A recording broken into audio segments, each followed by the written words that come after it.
नमस्कार, जन टीवी के उत्तराखंड के इस खास बुलेटिन में आप सभी का स्वागत है। मैं हूं आपके साथ प्रियंका तिवारी। खबरों को विस्तार से जानेंगे, लेकिन उससे पहले एक नजर हेडलाइंस पर। मुख्यमंत्री पुष्कर सिंह धामी का आज दिल्ली दौरा। केंद्रीय मंत्रियों और संगठन के पदाधिकारियों से हो सकती है बातचीत। नगर निकाय चुनाव और सदस्यता अभियान पर भी मंथन। अल्मोड़ा में बाहरी व्यक्तियों के प्रवेश पर रोक का पोस्टर सुर्खियों में। प्रदेश अध्यक्ष महेंद्र भट्ट ने जताई शरारती तत्वों की आशंका। बोर्ड में रोहिंग्या और गैर हिंदुओं के गांव में आने पर लगाया है जुर्माना। विकासनगर के हरबटपुर में बिजली विभाग का इंजीनियर घूस लेते गिरफ्तार। कनेक्शन लगाने के बदले में मांगी थी 15,000 की रिश्वत। विजिलेंस टीम ने आरोपी के घर और दूसरे ठिकानों पर मारा छापा। रुड़की में प्रेम प्रसंग में युवक की हत्या। पुलिस ने महिला समेत पति और देवर को किया गिरफ्तार। जान लेकर गंग नहर में फेंका था शव। और प्रदेश में तेज बरसात का दौर लगातार जारी। पहाड़ी जिलों में 4 दिन भारी से बहुत भारी बारिश का ऑरेंज और येलो अलर्ट। मौसम विभाग ने दी संवेदनशील क्षेत्रों में सतर्क रहने की हिदायत। और अब खबरों को जानेंगे विस्तार से। मुख्यमंत्री का आज दिल्ली दौरा है। मुख्यमंत्री पुष्कर सिंह धामी आज दिल्ली के दौरे पर हैं। मुख्यमंत्री पुष्कर सिंह धामी का आज दिल्ली दौरा है। केंद्रीय मंत्रियों से सीएम धामी मुलाकात करेंगे। संगठन के पदाधिकारियों से भी भेंट और बातचीत हो सकती है। प्रदेश में आगामी नगर निकाय चुनाव को लेकर और सदस्यता अभियान पर भी चर्चा संभव है। तो ये पूरी जानकारी जहां पर सीएम पुष्कर सिंह धामी आज दिल्ली के दौरे पर हैं और कई महत्वपूर्ण विषयों पर आज सीएम धामी केंद्रीय मंत्रियों से मुलाकात करेंगे और बातचीत करेंगे।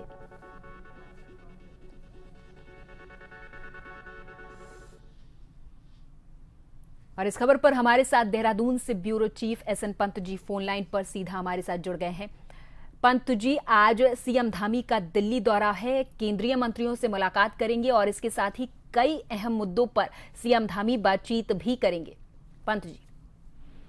बिल्कुल, आपको बताना चाहूंगा उत्तराखंड के मुख्यमंत्री पुष्कर सिंह धामी का 1 दिवसीय दिल्ली दौरा है और उत्तराखंड सदन पहुंचने के बाद जो अभी तक के कार्यक्रम की रूपरेखा तय की गई है उनकी कोर टीम के जरिए, उसमें संगठन के बड़े पदाधिकारियों के साथ उनके मुलाकात का समय तय किया गया है। और इसके अलावा जो उत्तराखंड सरकार के वर्तमान में भारत सरकार में जो क्लीयरेंस के प्रोजेक्ट चल रहे हैं, जिनमें फॉरेस्ट क्लीयरेंस मिलनी है, जिनमें बजट का आवंटन होना है, चाहे रेलवे हो, पेयजल हो या ऊर्जा के क्षेत्र में हो, उनको लेकर के भी तमाम विभागीय मंत्रियों से मुलाकात का समय तय किया जा रहा है। और उत्तराखंड के मुख्यमंत्री जब भी दिल्ली जाते हैं तो जाहिर सी बात है उत्तराखंड को कोई ना कोई सौगात लेकर जरूर आते हैं। चाहे जो क्लीयरेंस में अटकी हुई फाइलें हैं, उन फाइलों को निस्तारित करके ही वापस आते हैं। और इसके अलावा क्योंकि उत्तराखंड में अक्टूबर के बाद से निकाय चुनाव और त्रिस्तरीय पंचायत व्यवस्था के चुनाव होने हैं, इसको लेकर के भी संगठनात्मक जो तैयारियां हैं वो अंतिम दौर में चल रही है। केदारनाथ उपचुनाव का डिक्लेरेशन जैसे ही होगा तो वहां पर भारतीय जनता पार्टी अभी से अपने प्रभारियों की नियुक्ति कर चुकी है, यानी जो कैंडिडेट होगा उसको तय किया जाएगा। तो इसको लेकर के भी ये बैठक काफी महत्वपूर्ण है। संगठन के लिहाज से बड़े पदाधिकारियों से जब उत्तराखंड के मुख्यमंत्री पुष्कर सिंह धामी की मुलाकात होगी तो 3 बिंदु इस चर्चा के आधार होंगे, यानी त्रिस्तरीय पंचायत व्यवस्था का चुनाव, नगर निकाय का चुनाव और केदारनाथ उपचुनाव का डिक्लेरेशन अगर होता है इन्हीं 6 महीनों के बीच में, तो उसको लेकर के भी क्या रणनीति होगी कि संगठनात्मक कार्यक्रम लगातार चलाए जा रहे हैं। इसके अलावा संगठन को आगे बढ़ाने के लिए प्राथमिक सदस्यता अभियान बड़े स्तर, युद्ध स्तर पर चल रहा है, उसकी भी समीक्षा संगठनात्मक लिहाज से संगठन के पदाधिकारी प्रदेश अध्यक्ष और प्रदेश प्रभारी के नेतृत्व में कर रहे हैं। लेकिन मुख्यमंत्री उत्तराखंड सरकार के मुखिया होते हैं, संगठन और सरकार के बीच आपसी तालमेल होता है, उसको भी संगठन को चर्चा परिचर्चा के माध्यम से विश्वास दिलाने के काम मुख्यमंत्री करेंगे। और कुल मिलाकर के अपने रोड मैप के जरिए मंत्रियों से ज्यादा योजनाओं का लाभ उत्तराखंड को मिले, संगठनात्मक कार्यक्रमों की रूपरेखा संगठन के कार्यकर्ताओं के जरिए हर अंतिम छोर पर बैठे व्यक्ति तक उसका लाभ पहुंचे, भारत सरकार और राज्य सरकार की योजनाओं का लाभ अंतिम छोर पर ग्रामोदय तक पहुंचे, उसकी रणनीति क्या सरकार कर रही है, क्या चला रही है, अपना पूरा फीडबैक भी अपने बड़े मंत्रियों को, अपने बड़े पदाधिकारियों को भी मुख्यमंत्री देंगे। तो कुल मिलाकर के जब भी दिल्ली दौरा होता है तो एक फीडबैक उत्तराखंड सरकार का भी जाता है, संगठन का भी जाता है, और बड़े मंत्रालय या अगर समय गृह मंत्री से मिलने का होता है या राष्ट्रीय अध्यक्ष से मिलने का होता है या प्रधानमंत्री से मुलाकात का होता है, तो उसमें बहुत सारी चीजें खुल जाती हैं और लाभ सीधे सीधे प्रदेश को होता है। जी, अगर सदस्यता अभियान पर नजर डालें तो अभी प्रदेश में सदस्यता अभियान किस रफ्तार से चल रहा है? क्या ये माना जाए कि भाजपा एक बहुत बड़ा आंकड़ा स्थापित करने की जुगत में लगी हुई है? बिल्कुल, जहां तक प्राथमिक सदस्यता अभियान है, ये बृहद स्तर पर कार्यक्रम राष्ट्रीय स्तर से शुरू होकर के ग्राम स्तर तक पहुंचाया जा रहा है, जिसमें प्रदेश प्रभारी और प्रदेश अध्यक्ष इसको लीड कर रहे हैं। मुख्यमंत्री सरकार के लिहाज से बड़े हो सकते हैं, लेकिन संगठन के लिहाज से प्रदेश प्रभारी और प्रदेश सह प्रभारी और प्रदेश अध्यक्ष के नेतृत्व में ये कार्यक्रम आगे किया जाता है और मुख्यमंत्री का सहयोग इसमें तमाम पदाधिकारियों को मिलता है। इसी कड़ी में, क्योंकि हर कार्यक्रम हर जिला स्तर पर, हर विधानसभा स्तर पर किया जा रहा है, जिसमें कैबिनेट मंत्रियों की भी ड्यूटियां लगाई गई हैं, जिसमें विधानसभा के जो क्षेत्र प्रतिनिधि हैं उनकी ड्यूटियां लगाई गई हैं, जिला पंचायत के प्रतिनिधि हैं उनकी ड्यूटियां लगाई गई हैं। कुल मिलाकर के संगठन के लिहाज से बड़ा कार्यक्रम है। ज्यादा से ज्यादा तादाद में लोगों को भारतीय जनता पार्टी की प्राथमिक सदस्यता दिलाना मकसद है और पूरे दुनिया में एक बार फिर से सबसे बड़ी पार्टी का जो तबका भारतीय जनता पार्टी को मिला था उसकी पुनरावृत्ति करनी है। उसको लेकर ये कार्यक्रम बृहद स्तर पर किया जा रहा है। ठीक है, बहुत बहुत धन्यवाद पंतु जी, तमाम जानकारी के लिए आप हमारे साथ जुड़े और तमाम चर्चा, तमाम जानकारी आपने हमारे दर्शकों तक पहुंचाई। मुख्यमंत्री का आज दिल्ली दौरा है और सदस्यता अभियान पर भी चर्चा संभव है। केदार घाटी के ग्रामीण इलाकों में बाहरी व्यक्तियों के प्रवेश को लेकर अब बड़ी खबर सामने आई है। दरअसल साइन बोर्ड सुर्खियों में आ गया है। एक साइन बोर्ड लगाया गया है बाहरी व्यक्तियों को लेकर, अब ये सुर्खियों में है। दरअसल ग्रामीणों ने बाहरी व्यक्तियों को चेतावनी दी है कि अगर वो गांव में प्रवेश करेंगे तो उन्हें 5,000 रुपए का अर्थदंड लगाने के साथ ही कानूनी कार्रवाई उनके साथ की जाएगी। हालांकि चेतावनी भरे साइन बोर्ड लगने के बाद पुलिस भी हरकत में आ गई है और अब बाहरी व्यक्तियों के प्रवेश पर प्रतिबंध को लेकर साइन बोर्ड को हटाने में जुट गई है। उधर इस मामले को लेकर हिंदू संगठन एक मंच पर आ चुके हैं। इधर मामले में प्रदेश अध्यक्ष महेंद्र भट्ट का कहना है कि पिछले दिनों देवभूमि के अंदर कुछ शरारती तत्वों ने ऐसी घटना को अंजाम दिया है। इससे ग्रामीणों ने अपनी सुरक्षा के लिए इस तरह के बोर्ड गांव के बाहर लगाए हुए हैं। इसे देखते हुए किसी भी दल को राजनीति करने की कोई जरूरत नहीं है।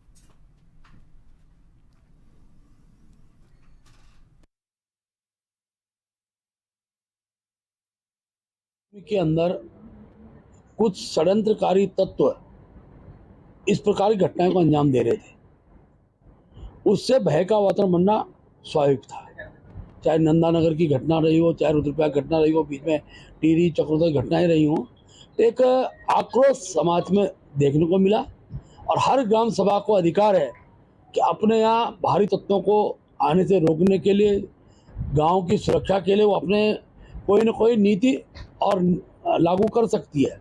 ये ठीक है कि उसमें शब्दावली क्या प्रयोग की जाए, इसलिए हमने आग्रह किया कि बाहरी तत्व शब्द जोड़ा जा सकता है। और जिस व्यक्ति की पहचान है, पहाड़ तो बहुत शांत प्रिय क्षेत्र है और गांव में कौन आ रहा है कौन जा रहा है उसको गांव का हर व्यक्ति समझता। केदार घाटी के गांव में इस पोस्टर में लिखा गया था कि रोहिंग्या और गैर हिंदुओं का गांव में आना वर्जित है। वहीं इस बारे में सीएम धामी ने कहा कि उत्तराखंड के शांतिपूर्ण माहौल को बिगाड़ने वाले आपराधिक तत्वों के खिलाफ सख्त कार्रवाई की जाएगी। देवभूमि उत्तराखंड के लोग शांतिप्रिय हैं। यदि आपराधिक प्रवृत्ति के लोग यहां पर आकर यहां की शांतवादियों में अशांति फैलाएंगे और कानून व्यवस्था बिगाड़ने का प्रयास करेंगे तो देवभूमि में इसको बिल्कुल बर्दाश्त नहीं किया जाएगा।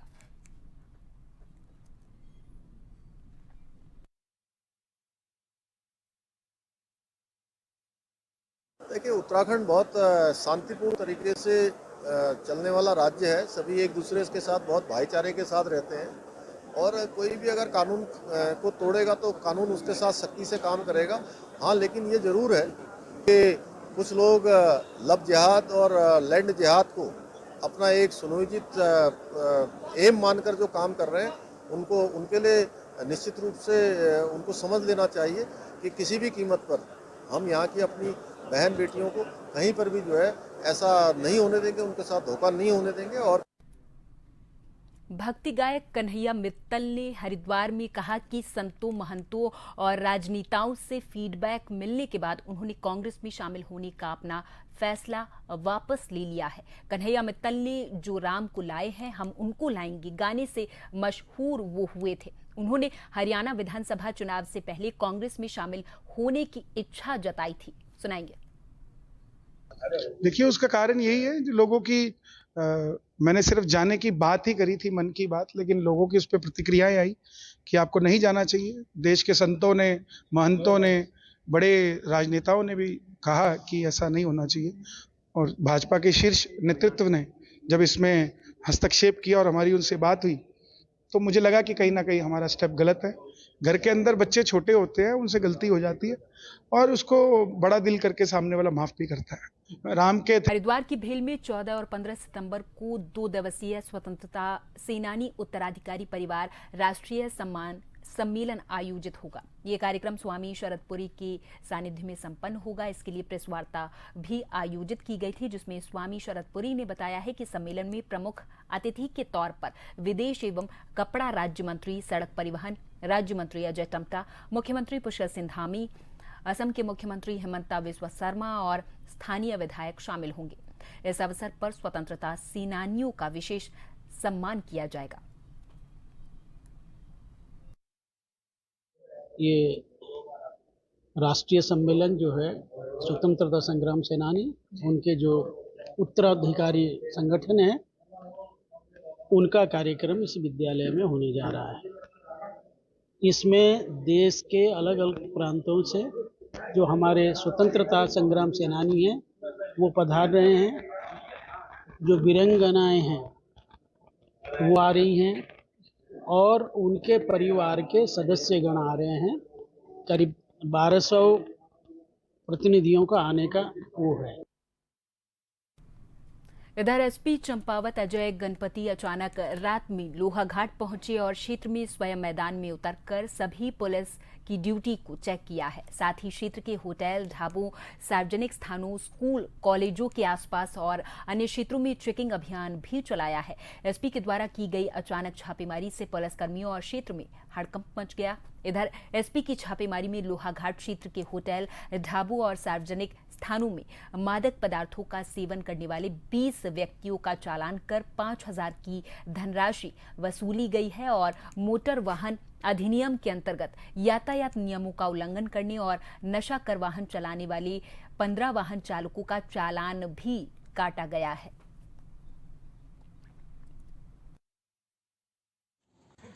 सत्यापन तथा एमवी एक्ट की चेकिंग, जिसमें ट्रैफिक के नियमों का उल्लंघन करने वाले, विदाउट हेलमेट, नशे में गाड़ी चलाने वाले, रैश ड्राइविंग करने वालों के अगेंस्ट में कार्रवाई, तथा पुलिस एक्ट में पब्लिक प्लेस में नशे का सेवन करने वाले और न्यूसेंस क्रिएट करने वालों के अगेंस्ट में कार्रवाई, इस तरह की कार्रवाई की गई।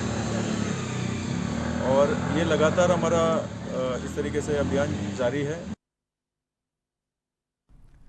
विकासनगर के हरबटपुर में बिजली विभाग के जूनियर इंजीनियर को 15,000 रुपए की रिश्वत लेते हुए विजिलेंस की टीम ने रंगे हाथों गिरफ्तार किया है।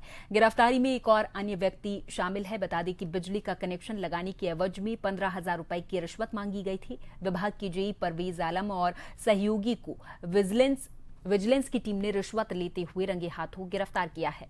आदित्य नौटियाल नाम के व्यक्ति के माध्यम से रिश्वत की रकम ली गई थी। विजिलेंस टीम ने आरोपी जेई के आवास और अन्य ठिकानों पर छापेमारी की है। इधर सतर्कता निदेशक के द्वारा ट्रैप टीम को नगद पुरस्कार देने की घोषणा की गई है।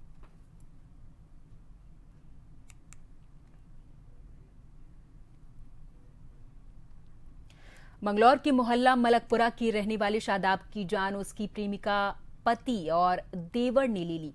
मामले का खुलासा एसएसपी प्रमेंद्र सिंह डोभाल ने करते हुए बताया है कि मृतक के परिजनों ने उसके लापता होने की तहरीर मंगलौर कोतवाली में दी थी, जिसके बाद से हरिद्वार एसएसपी के नेतृत्व में एक टीम का गठन किया गया था। इसमें पता चला है कि शादाब के संबंध रुड़की के तेलीवाला में रहने वाली शादीशुदा महिला से थे और उसी महिला ने अपने पति और देवर के साथ मिलकर शादाब का गला दबाकर उसकी हत्या कर दी और उसके बाद शव गंग नहर में फेंक दिया था। हालांकि पुलिस ने मृतक की चप्पल और फोन बरामद कर तीनों आरोपियों को गिरफ्तार किया है। मंगलौर थाना क्षेत्र के अंतर्गत मलकपुरा निवासी मुस्तकीम द्वारा पुलिस को ये अवगत कराया गया था कि 25 अगस्त को उसका बेटा शादाब घर पर बिना बताए कहीं चला गया है। उसके बाद उसकी कोई पहचान नहीं हो पा रही है, उसको कहीं प्राप्त नहीं खोजा जा सका है। पुलिस के द्वारा तत्काल इसमें गुमशुदगी दर्ज की गई थी और लगातार उसकी खोजबीन जारी की गई थी। इस संबंध में जब हमारे सर्विलांस का हम लोगों के द्वारा उपयोग किया गया तो इस संबंध में पता लगा कि उक्त जो गुमशुदा व्यक्ति है शादाब, उसका एक युवती से प्रेम प्रसंग चल रहा था जिसका नाम मर्जीना है और उसी से मिलने वो उसके पास गया था। उसके बाद जब पुलिस के द्वारा इनकी जब पूछताछ की गई सख्ती से तो ये बात संज्ञान में आई। उत्तराखंड में मानसून अंतिम दौर पर है, लेकिन विदाई से पहले भी मौसम अपने तेवर लगातार दिखा रहा। इसके चलते मौसम विभाग ने 11 से 14 सितंबर तक प्रदेश के पर्वतीय जिलों में भारी से बहुत भारी बारिश का ऑरेंज अलर्ट जारी किया है। मौसम विभाग का कहना है कि विदाई के वक्त मौसम के तल्ख तेवर नजर आएंगे। इधर मौसम वैज्ञानिकों ने हिदायत देते हुए कहा है कि संवेदनशील इलाकों में सतर्क रहने की आवश्यकता है। मौसम विज्ञान केंद्र की जारी एडवाइजरी में बुधवार को हरिद्वार, उत्तरकाशी और टिहरी जिले के कुछ इलाकों में भारी से बहुत भारी बारिश होगी। इसके लिए ऑरेंज अलर्ट जारी किया गया है, जबकि कुमाऊं मंडल के बागेश्वर जिले में भी मूसलाधार बारिश होने की आशंका है। इसके अलावा देहरादून, नैनीताल, ऊधम सिंह नगर, चमोली, रुद्रप्रयाग, चंपावत और पिथौरागढ़ जिले में कुछ इलाकों में गर्जना के साथ तेज बारिश होगी। इन जिलों में बारिश को लेकर येलो अलर्ट जारी किया है।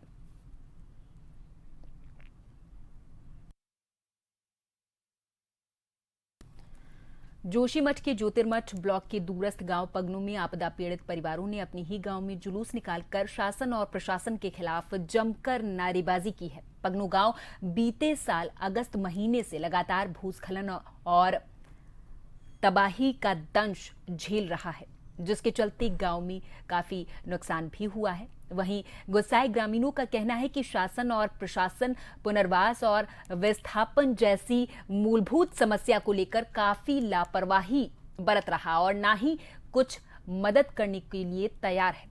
उनका कहना है कि आने वाले दिनों में और भी उग्र आंदोलन किया जाएगा और जिसकी संपूर्ण जिम्मेदारी शासन और प्रशासन की रहेगी।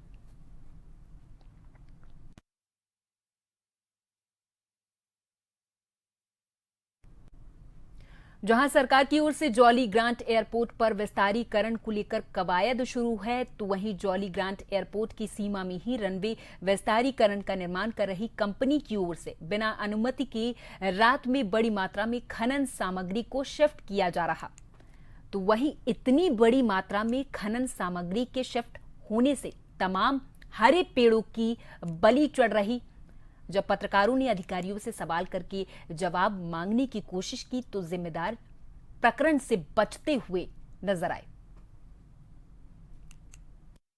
ये जो माल जा रहा है ये जा रहा है एयरपोर्ट में अंदर रनवे के पास में जा रहा है। किसके कहने पे ये माल जा रहा है यहाँ से? ये हमें मालूम नहीं है। कितने बजे से काम स्टार्ट करते हैं और कितने बजे तक काम चलता है? रात को 10 बजे से सुबह 5 बजे तक। ये काम दिन के उजाले में क्यों नहीं किया जा रहा, रात के अंधेरे में क्यों? फ्लाइट आती है ना मैडम, इसलिए नहीं होता। दिन में जो है ना फ्लाइट आते हैं, फ्लाइट की वजह से जो दिन में काम नहीं चल पा रहा है। मिल रखी है ये हमें मालूम नहीं कि पेड़ की परमिशन मिली हुई है नहीं मिली हुई है। तो अब तक कितने पेड़ स्वाहा कर दिए हैं आपने? ये हमें मालूम नहीं, ये इसका ये पॉपुलर का ऑपरेटर बताएगा। देखिए, आपके माध्यम से ही मुझे ये जानकारी मिली है कि वहाँ पे कुछ आरबीएम को इस तरह से वहाँ पे उठान किया जा रहा है। हालांकि इस स्तर की कोई अनुमति हमारे कार्यालय से निर्गत नहीं है, तो इसमें स्पॉट इंस्पेक्शन किया जाएगा और आवश्यकता पड़ने पे इसमें जो है औचक निरीक्षण भी किया जाएगा। यदि इसमें किसी की भी संलिप्तता पाई जाती है तो नियमानुसार उसके अगेंस्ट पे कार्रवाई भी की जाएगी। जहां एक तरफ एयरपोर्ट विस्तारीकरण की प्रक्रिया और कवायद चल रही है, तो वहीं दूसरी तरफ एयरपोर्ट रनवे के लिए जो है यहाँ से अवैध रूप से खनन सामग्री का उठान हो रहा है। जो रनवे में खनन सामग्री पहुँचा रही है कंपनी, वो रात के अंधेरे में यहाँ से एयरपोर्ट के सीमा से ही खनन सामग्री को उठा रही है। और इसमें जो है जो इस तरह से आप मेरे पीछे पेड़ देख रहे हैं, कई पेड़ यहाँ पर पीछे हुआ करते थे और इन पेड़ों को जड़ से उखाड़ा जा रहा है और इस तरह से खनन सामग्री को उठाया जा रहा है। जब इस विषय पर अधिकारियों से बात की गई तो लगभग सभी अधिकारी चुप्पी साधे हुए हैं और इस विषय पर कोई भी कुछ कहने को तैयार नहीं है। अब देखने वाली बात ये होगी कि आखिर किस किस है पर यह निर्माण कर रही कंपनी इस तरह से यहाँ पर अवैध खनन सामग्री उठा रही है और मानसून के दौरान पोकलैंड मशीन द्वारा यह किस तरह से अवैध सामग्री उठाई जा रही है और पेड़ों को उखाड़ा जा रहा है। कब इन पर कार्रवाई होती है और प्रशासन कब गहरी नींद से जागता है, यह देखने वाली बात होगी। जन टीवी के लिए डोईवाला से आशीष। डोईवाला की गन्ना कृषक पब्लिक इंटर कॉलेज विद्यालय प्रबंध समिति के विभिन्न पदों के लिए सुबह 10 बजे से 3 बजे तक मतदान हुआ है। बता दें कि मंगलवार को प्रबंध कमेटी के प्रबंधक अध्यक्ष, कोषाध्यक्ष और कार्यकारिणी के 7 सदस्यों के लिए मतदान हुआ है, जिसमें 163 मतदाता पंजीकृत थे। वहीं मतदान के बाद हुई मतगणना में प्रबंधक पद पर मनोज नौटियाल ने 143 वोट प्राप्त किए हैं और अध्यक्ष पद पर गुरदीप सिंह ने 142 वोट प्राप्त कर जीत हासिल की है। सब लोगों के प्रयास से ये इलेक्शन हुआ है और बहुत ही अच्छे तरीके से संपन्न हुआ। देखा होगा आपने कि जब से इलेक्शन की प्रक्रिया शुरू हुई तो 62 लोगों ने इसमें नॉमिनेशन में भाग लिया और उन 62 लोगों से आप समझ सकते हो कि हर व्यक्ति चाह रहा था कि यहाँ पर इलेक्शन हो और नई कार्यकारिणी गठित हो, जिससे कि जो हमारा ये 70 वर्ष पुराना स्कूल है इसकी आन बान शान को हम बरकरार रखें। इतनी बड़ी ये जो राशि, धरोहर राशि हमारे पास, हमारी जो जायदाद है कॉलेज की, ये खुर्द बहुत बड़ी है। उन सारी चीज़ों को, जैसे हमारे बुजुर्ग रज्जाक साहब खड़े हैं, ईश्वर भाई हैं, ताज भाई हैं और जितने भी हमारे सीनियर सिटीजन, राणा जी हैं और जितने भी सीनियर सिटीजन हैं यहाँ पर, हमारे गौरव सिंह गिन्नी है और लोगों ने जिनका भी बोरा जी हैं, हम सब लोग मिलजुल कर ही काम करेंगे और भगवान ने चाहा तो इस स्कूल को उन्हीं बुलंदियों पर ले जाएंगे जहाँ कभी जिस जमाने में हम पढ़ा करते थे। भाजपा सदस्यता अभियान की शुरुआत 3 सितंबर से उत्तराखंड में हो चुकी है, जिसके चलते भाजपा प्रदेश अध्यक्ष महेंद्र भट्ट ने सदस्यता अभियान में और तेजी लाने के लिए पोस्टर लॉन्च किए हैं। इस दौरान महेंद्र भट्ट ने कहा कि प्रत्येक कार्यकर्ता से 7 दिन का समय अभियान के लिए मांगा गया है। कार्यकर्ताओं को इन 7 दिनों में हर घर जाकर पार्टी का पोस्टर देने के साथ ही स्टिकर लगाने का काम दिया गया है।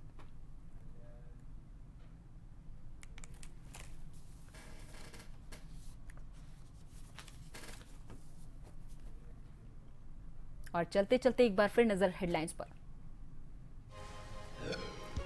मुख्यमंत्री पुष्कर सिंह धामी का आज दिल्ली दौरा, केंद्रीय मंत्रियों और संगठन के पदाधिकारियों से हो सकती है बातचीत। नगर निकाय चुनाव और सदस्यता अभियान पर भी मंथन।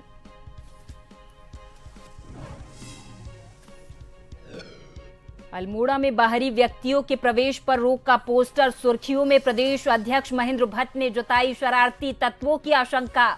बोर्ड में रोहिंग्या और गैर हिंदुओं के गांव में आने पर लगाया गया जुर्माना। विकासनगर के हरबतपुर में बिजली विभाग का इंजीनियर घूस लेते गिरफ्तार। कनेक्शन लगाने के बदले मांगी थी 15,000 की रिश्वत। विजिलेंस टीम ने आरोपी के घर और दूसरे ठिकानों पर मारा छापा। रुड़की में प्रेम प्रसंग में युवक की हत्या, पुलिस ने महिला समेत पति और देवर को किया गिरफ्तार। जान लेकर गंग नहर में फेंका था शव।